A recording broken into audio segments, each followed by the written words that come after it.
Hi, I'm Staff Sergeant Eddie Gossett. My reason for becoming a trooper, I grew up in West Texas. My family had a farm between Shrent and Sweetwater. Anytime we came across law enforcement, it was either deputies or troopers. To me, troopers were just always looked fit, very knowledgeable, impressed me so much that throughout my whole life, it's what I learned to do. And which led up to what the requirements were. It was either college or military. I wound up going to the military. And all throughout the military, after 9/11 happened, my mom, she didn't want me to be in the military anymore. So she kept sending me state trooper, Texas DPS applications from there. And eventually it just really resonated. And here I am. That's great. Tell me a little bit about the medical training that you received in the academy. So in the academy, we'll go through TCCC. A lot of it is very much basic first aid. For somebody who's not familiar with TCCC, can you explain what that is? Trauma, casualty, combat care. Yeah, a lot of it is basic first aid, things that we would normally come across on the side of the road whenever we was hard there first. So it could be anywhere from using a tourniquet, wound packing, things like that. Very basic training on CPR.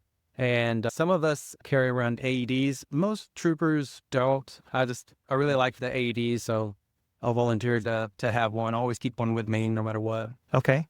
And how do you handle the medical care of someone from an officer-involved shooting?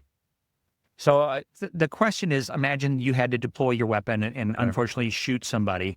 There's that kind of fork in the road, because if you have a little bit of medical training, but yet now you have a law enforcement thing, how does that work? How does the decision-making work on that? We have to go through a priority there. If there's only one person, obviously their priority care is there, but the priority of the situation, right? So you want to make sure the scene is secure. There's nobody else that may assault you. And the entire intent on using your deadly force weapon is to stop the threat, not to kill anybody. Hopefully they're still alive and the threat has in fact stopped. And so we're going to treat the wounded as if we would anybody else, regardless of who they are. You're here at the EMS conference to recruit. Yes. What kind of people are you looking to recruit? For the most part, people of good moral character, people that not just have basic qualities that we're looking for, but the best qualities. We're very proud of our department. We want the best that's out there. We have a lot to offer everybody else. And so if they have a lot to offer us, the more the merrier. Okay. Does having any medical training before you go to the Trooper Academy help with hiring? Absolutely. As a matter of fact, we really lean on a lot of our troopers that do have some type of EMT or paramedic certifications. As a matter of fact, I'm here with two that are with our Texas Highway Patrol. They're motors division, motorcycles, and they're here getting some more training. They're both EMT. One actually used to be a paramedic. Oh, wow. Beforehand with a fire department.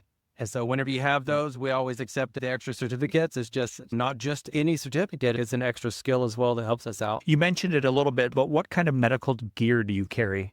So it really depends on who you are and what kind of level of certification that you have. So mine, I'm going to have a basic IFAC that has tourniquets in it, gauze, things like that. Our motors guys that I was talking about earlier, they have different levels of EMT certification. So the state will actually provide them whatever level of certification, that gear level that wow. they have. Yeah. So if they're an EMT, they're going to provide some extra gear for them? Yes. Okay. And then how can we help your mission at DPS?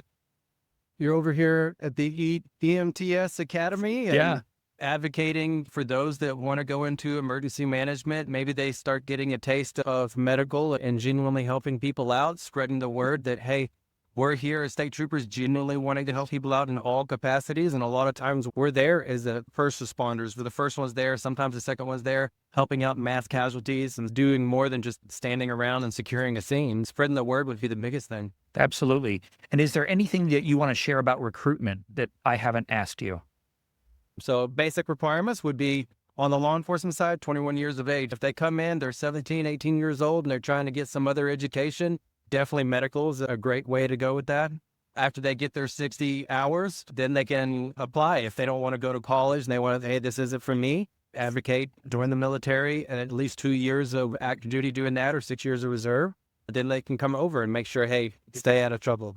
This is really great. I'm really appreciative that you stopped by and shared the information as a trooper of how medical training could actually help Because so many people get pigeonholed into getting an EMT certification and you can only work on an ambulance. And so it's really nice to know that our students and our graduates could actually go into a career in law enforcement. Yes, sir. Thank you for being on the podcast. Thank you.